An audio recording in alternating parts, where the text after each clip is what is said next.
بسم اللہ الرحمن الرحیم۔ السلام علیکم ورحمۃ اللہ وبرکاتہ۔ آج کی آیت سورۃ البقرہ، آیت نمبر 165۔ اعوذ باللہ من الشیطان الرجیم۔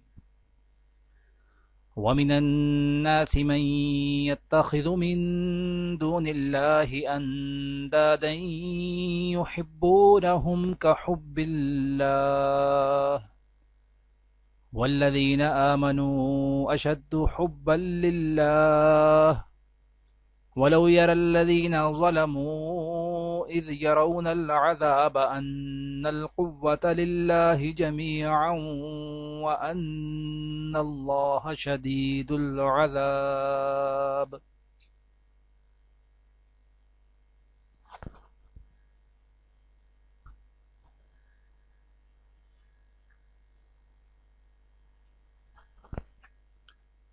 اور اس کے باوجود لوگوں میں کچھ وہ بھی ہیں جو اللہ کے علاوہ دوسروں کو اس کی خدائی میں اس طرح شریک قرار دیتے ہیں کہ ان سے ایسی محبت رکھتے ہیں جیسی اللہ کی محبت رکھنی چاہیے، اور جو لوگ ایمان لا چکے ہیں وہ اللہ ہی سے سب سے زیادہ محبت رکھتے ہیں۔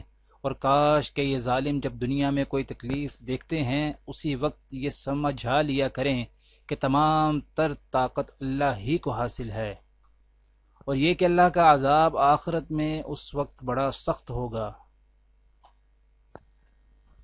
آج کی دعا: ربنا لا تجعلنا فتنة للذین کفروا واغفر لنا ربنا انك انت العزیز الحکیم۔ اے ہمارے رب، ہمیں کافروں کے لیے فتنہ نہ بنا دے، اور اے ہمارے رب ہمارے قصوروں سے درگزر فرما، بے شک تو ہی زبردست اور دانا ہے۔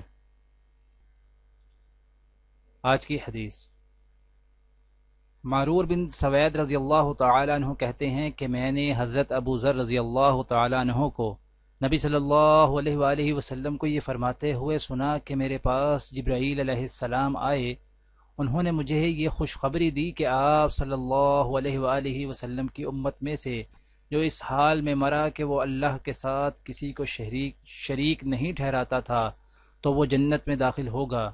میں نے یہ سن کر عرض کیا اگرچہ وہ آدمی زنا اور چوری کرتا ہو؟ فرمایا خواہ وہ زنا یا چوری کرے۔ دعا ہے کہ اللہ تعالی دنیا اور آخرت کی تمام بھلائیاں عطا کرے، عمل کی توفیق دے۔ سبحان ربک رب العزت عما یصفون وسلام علی المرسلین والحمد للہ رب العالمین، آمین۔